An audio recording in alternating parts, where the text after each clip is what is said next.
Hai, salam sejahtera. Ya, aku beli mechanical keyboard kat Loyat. Kalau apa nak tahu, sekarang ni banyak jenama je yang tawar kat kita bawah RM200 dengan RGB penuh mechanical keyboard.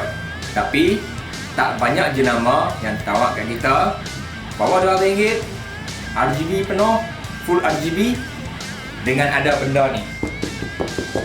Ni apa benda? Ni adalah dia punya palm rest. Jadi dalam video hari ni kita nak bercerita pasal Gaming Freak punya keyboard, iaitu Gaming Freak MX RGB 9. Versi aku beli ni adalah brown switch. Okey, mari kita tengok packaging dia lebih dekat. Aku tukar tempat, senang sikit nak tunjukkan puan lebih dekat. Okey, mula sekali atas ni Gaming Freak. Lepas tu ni Optimo switch. Aku pilih brown switch. Lepas tu full RGB, CIY ni maksud dia kita boleh tukar switch kita lah. Contohnya kalau macam aku tak apa suka dengan brown switch ni, aku boleh tukar pada blue ataupun red. Ok, sini ada dia punya ciri-ciri dia. Ni semua kuasa tak payah tengok kot. Ok, brown switch. Harga dia RM179, dia berdapat 175. Ok, belakang ni ciri-ciri dia lagi. Nampak ni ada gambar gajah kat sini. Kat sini dia tunjuk macam mana cara nak cabut switch kalau kita nak tukar lah. Ok, ini ciri-ciri dan spek dia. Ok, kita tengok habis kan packaging dia, tak ada apa lah kot. Lah ni masa yang ditunggu-tunggu, masa kita unboxing benda ni. Sekejap, aku koyakkan dia punya. Tak pakai pisau kot, pakai kuku lah. Sekejap, try tengok. Ok, dah buka dah. Pandang pertama, kita nak tengok macam mana packaging dia. Oh, sekejap, kotak dia ni aku kena ni sikit. Ok, mula sekali buka. Ok, bagus. Mereka balut dengan plastik foam ni. Ok, ni kabel dia, jenis braided. Lepas tu kita, sekejap, kita keluarkan dulu. Ok, yang ni kita letak tepi dulu. Kita nak tengok dalam dia ada apa lagi. Kita dapat switch extra dengan tempat cabut switch. Ok, lepas tu apa lagi? Yang ni apa ni? Buku manual kot.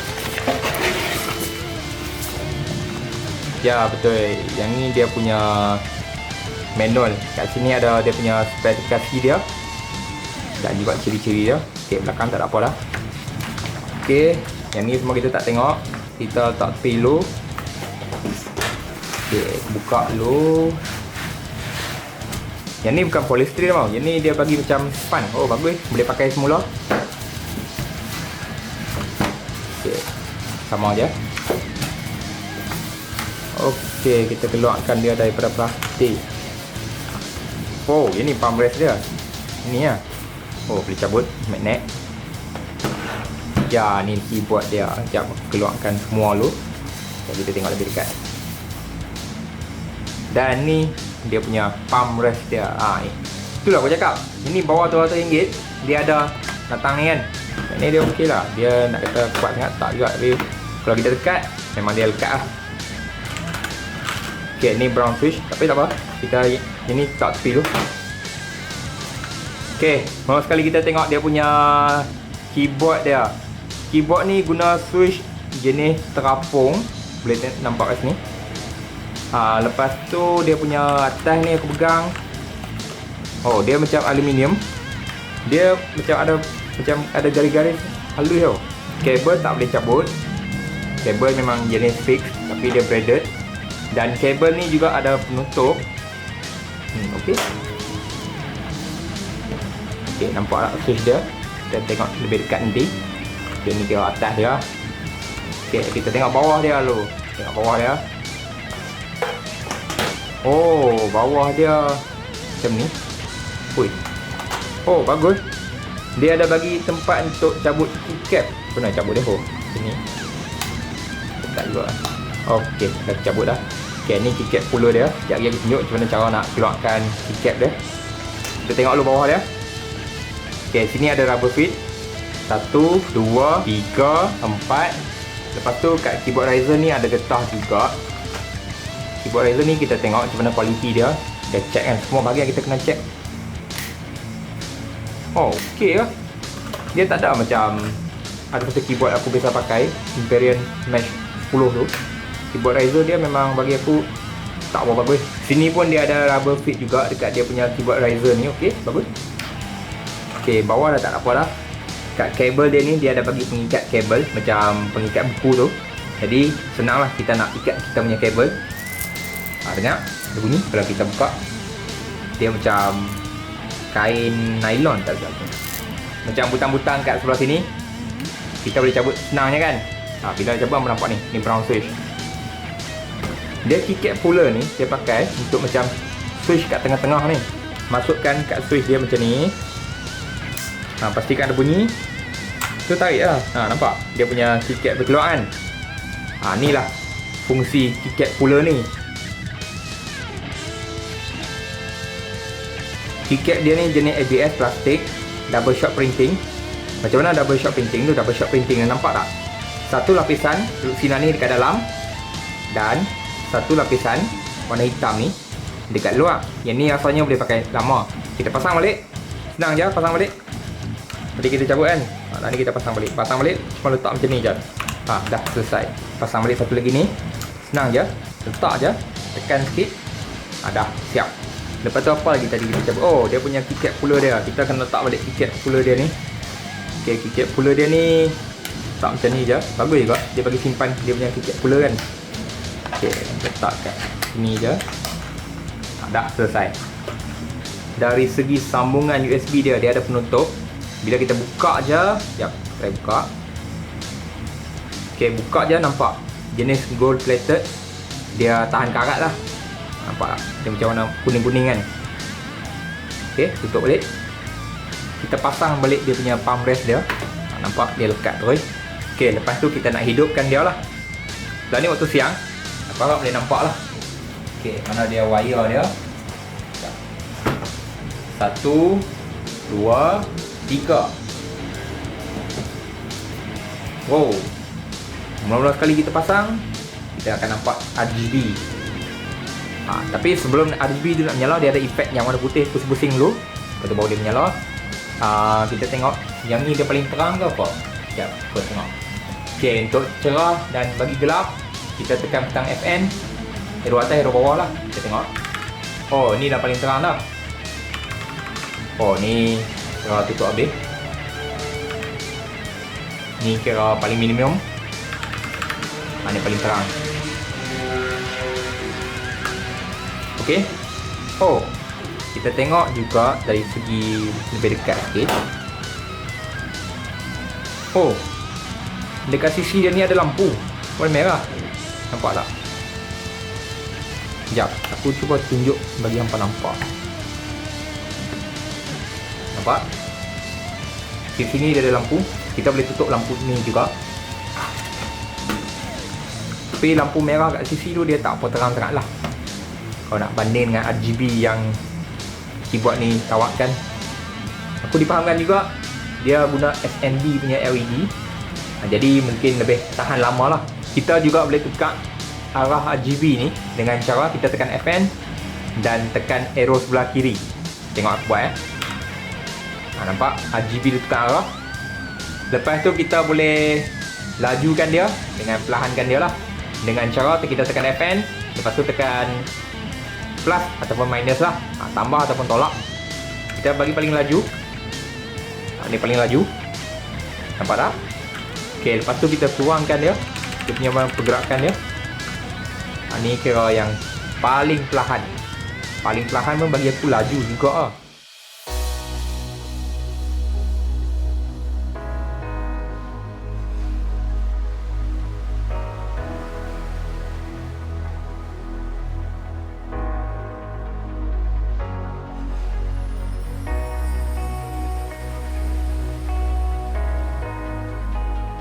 Okay, lepas aku dah guna keyboard ni selama lebih kurang 2 bulan, aku nak ulas sikit lah tentang keyboard ni.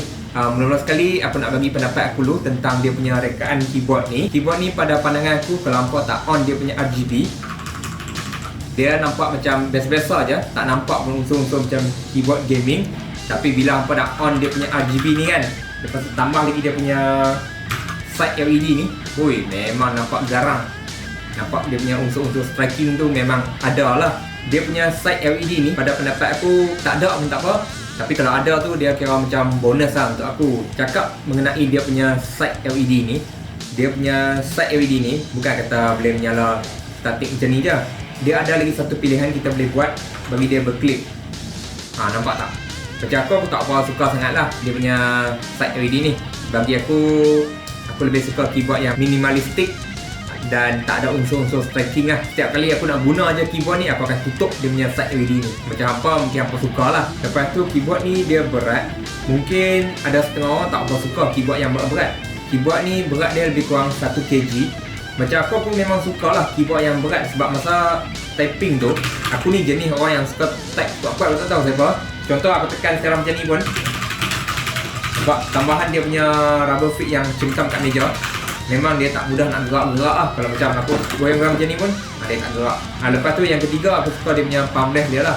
Sebenarnya Gaming Freak memang buat cara yang betul dah untuk sambungkan keyboard dengan dia punya palm rest ni.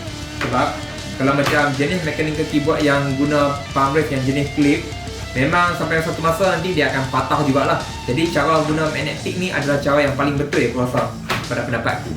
Tak tahu apa setuju ke tak kan? Lepas tu satu lagi perkara yang hampa kena tahu, keyboard ni dia kukuh lah. Kau tengok ni, aku cuba bengkokkan keyboard ni, memang tak boleh. Tapi walaupun dia kukuh, dia tetap ada 1-2 bahagian yang bunyi juga. Cuba hampa tengok ni kat sini. Ni dia ada bunyi kat ni. Tapi jangan risaulah, masih lagi okey walaupun dia ada bunyi. Dia punya stabilizer ni pun kukuh juga. Dari segi dia punya spacebar pun stabil. Senang cerita dari segi dia punya design ni aku suka lah keyboard ni. Cuma dia punya side LED ni je lah aku tak berapa kenal sangat. Yang lain-lain dah okey je. Habis pendapat aku tentang rekaan keyboard ni. Lah ni aku nak tunjuk kat hampa ciri-ciri yang ada dekat keyboard ni pula lah. Mula-mula sekali kita tengok ciri-ciri yang ada pada software ni dulu. Software ni tak ada unsur yang pelik-pelik. Okey, mula-mula sekali hampa boleh buat 3 profil dengan software ni. Lepas tu buat makro. Aku secara peribadi aku jarang pakai dia punya makro dia. Lepas tu buat lighting effect, hampa kena klik pada kotak ni. Bila klik pada kotak ni saja, hampa dah boleh tengok dah kat sini.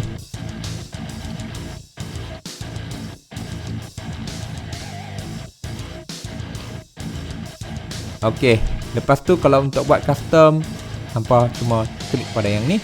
Lepas tu set lah ikut cita rasa hampa, warna apa yang hampa nak. Okey, lepas tu kat sini kita boleh set dia punya polling rate. Aku recommend pakai 1000Hz je. Okey, lagi satu yang last sekali, katakan hampa dah custom macam-macam sampai keyboard ni dah gelong dah. Hampa boleh restore default je kat sini. Bila dah restore, dia akan jadi macam mula-mula kita beli balik lah. Okey, habis kita pasal dia punya software ni. Okey, yang kedua, keyboard ni ada fungsi NKRO. Bagi siapa-siapa yang kat sini yang memang hardcore gaming dan yang jenis suka main game yang boleh tekan banyak-banyak butang sekali, keyboard ni tak ada masalah. Kita boleh set bagi keyboard ni 6 butang saja fungsi dalam masa yang sama, dan banyak butang sekali fungsi dalam masa yang sama. Aku dah try lah tekan macam ni kan, lebih daripada 20 butang dia boleh register kat screen. Tak ada masalah. Kita boleh set 6 ataupun banyak-banyak sekali. Okay, ciri-ciri yang last sekali yang aku suka juga, siapa yang kat sini yang suka custom switch keyboard ni, aku rasa memang pilihan yang tepat lah untuk apa. Sebab macam setengah-setengah gamers kan, dia suka macam WASD ni dia letak red switch, lepas tu escape dia letak blue switch, lepas tu untuk benda-benda lain dia letak brown switch. Keyboard ni memang kita boleh custom lah. Tu salah satu punca juga aku teracun beli keyboard ni, sebab switch boleh custom lah. Takkan ni aku belum buat custom lagi. Cara nak custom switch dia pun senang je. Cuma guna dia punya key puller yang dia bagi tu, tarik dia punya keycap ni keluar, lepas tarik dia punya switch keluar, lepas tu tukar lah switch yang apa suka kan. Dari segi pencahayaan, keyboard ni ada 18 LED effect. Lepas tu tambah lagi satu effect yang kita boleh ubah butang warna tu mengikut cita rasa kita lah. Setiap butang tu kita boleh ubah warna dia. Okey? Okey, cakap mengenai dia punya warna. Katakan hampa malas nak gunakan software untuk buat custom warna, hampa jangan risau. Hampa boleh tekan butang FN, tekan space, lepas tu pilihlah warna yang terpapar dekat sini. Tapi kalau macam hampa buat menggunakan software, Jangan expect yang warna tu akan sama macam hampa tengok dekat skrin dah. Ni senarai warna yang dia ada pada keyboard ni. Katakan sekarang ni aku nak warna orange. Okey, aku pilih yang ini. Okey, nampak tak? Dari segi ni dia akan jadi warna orange. Lepas tu nak ubah balik ke RGB, jangan risau. Sama je dia punya step dia. Tekan FN, tekan space. Lepas tu space ni tekan, dah jadi RGB balik. Untuk set dia punya LED effect ni jangan risau, memang sangat senang lah. Guna software pun senang, tak guna software pun senang. Okey, satu butang ni dia mewakili 3 LED effect. Butang yang ada dekat sini, 6 butang ni. Okey, contoh dia macam ni, aku tunjuk gambar Okey, ni kira LED effect yang pertama. Okey, ni dia akan menyala mengikut warna RGB lah. Okey, sini kita tak boleh customize RGB dia. Okey, yang kedua, dia akan menyala, lepas tu hilang, menyala, hilang dengan pilihan RGB. Tengok ni nampak? Warna orange, kuning, hijau, biru, purple, putih, RGB balik. Okey, yang ketiga. Yang tiga dia macam ni dia static dengan pilihan RGB.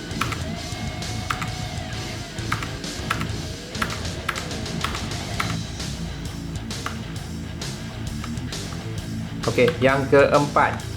Yang keempat ni dia special sikit. Sekejap aku pilih balik pada pilihan RGB. Dia masih ada pilihan RGB lah. Nampak? Dia macam ombak-ombak ni. Lawa juga. Kita juga boleh set kelajuan yang macam kita nak lah. Okey, untuk set kelajuan dia, contohnya aku set pada maksimum ni. Nampak? Ui, laju juga. Memang laju. Okey, lepas tu yang seterusnya. Ni dia menyala mengikut apa yang kita tekan lah. Dengan pilihan RGB juga. Okey, sekejap kita set pada RGB. Ni warna merah.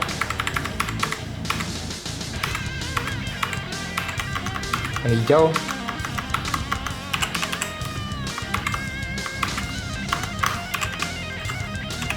Nampak ni? Dia akan menyala mengikut apa yang kita type lah. Okey, lepas tu yang seterusnya. Ni. Wow, ini dia macam kilat.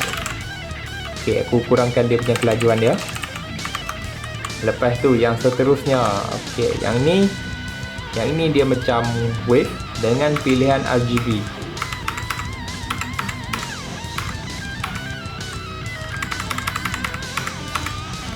Okey, lepas tu seterusnya. Ini aku tak tahu tak panggil apa. Yang ni dia pun ada RGB juga. Seterusnya, ni macam hujan. Baru tadi hujan kat sini. Dengan pilihan RGB. Okey, seterusnya. Ni yang biasa hampa tengok lah. Yang aku guna untuk buat penggambaran. Okay, dengan pilihan RGB juga. Dia macam pelangi. Tak silap pun dalam software dia panggil FPS kot. Aku tak ingat lah. Okey, lepas tu seterusnya. Wow, yang ni, ini lagi lawa kan. Dengan pilihan RGB juga, nampak?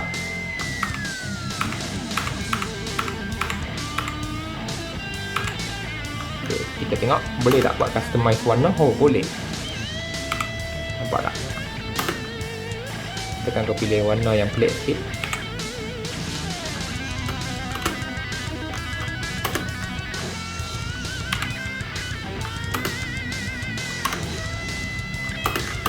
Okey. Terusnya. Ni pusing-pusing. Ini kalau tengok lama-lama pening ni. Ada tak pilihan RGB? Kita tengok. Ada juga. Okey, kita customize warna dia. Tekan aku nak warna merah. Okey, pilih warna merah. Okey, kita ubah pada RGB balik. Okey, lepas tu seterusnya. Yang ni dia menyala. Aku tak tahu nak panggil apa ini. Aku dah tak ingat nama dia dah kat software dah. Yang ni tak ada pilihan RGB. Cuma kita boleh adjust dia punya kelajuan. Dan kurangkan dia punya kelajuan je lah. Okey. Terusnya.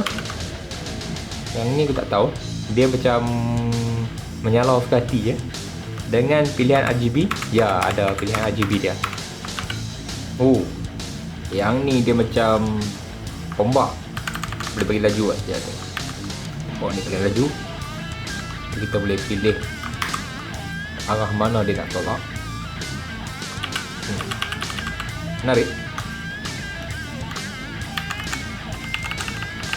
Terusnya yang ni macam pengelap cermin dengan pilihan RGB, ada tak? Ya, memang ada.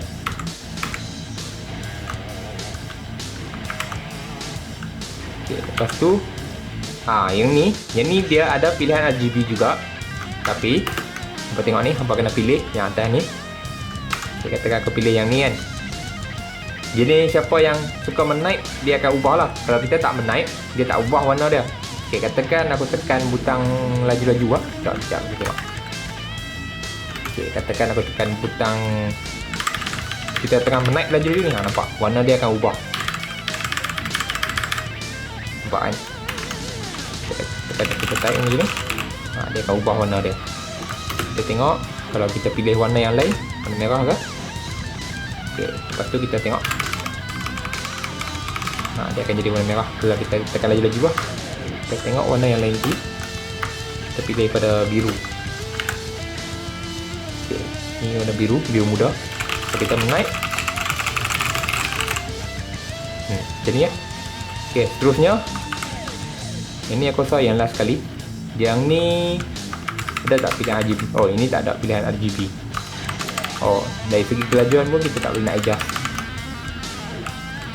Lepas tu ada lagi tak? Okay, habis. Itu je lah dia punya LED effect yang ada pada keyboard ni. Okay, habis cakap mengenai dia punya ciri-ciri dia. Okay, lah ni kita nak sentuh sikit dia punya kelemahan-kelemahan yang ada pada keyboard ni. Okay, mula-mula sekali aku kena ambil perhatian bagi siapa-siapa yang suka sangat buat cable management. Keyboard ni aku rasa dia bukan yang terbaik lah untuk apa. Sebab apa tengok kat bawah ni cerita ya. Okay, apa tengok ni. Walaupun kat sini dia ada macam saluran kabel ni kan, tapi kat bawah-bawah ni dia tak ada cable management. Nampak tak? Tengok betul-betul. Perasan tak? Tengok betul-betul. Lepas tu yang kedua, benda yang aku tak suka, hampa tengok betul-betul. Hampa perasan tak? Bukan semua butang dia buat lusinan ni kan. Butang multimedia ni dia buat pen printing je, tapi asal dekat butang start dia boleh buat lusinan terus kan. Tu aku tak puas hati tu. Yang ketiga, dia tak ada petunjuk Windows Lock.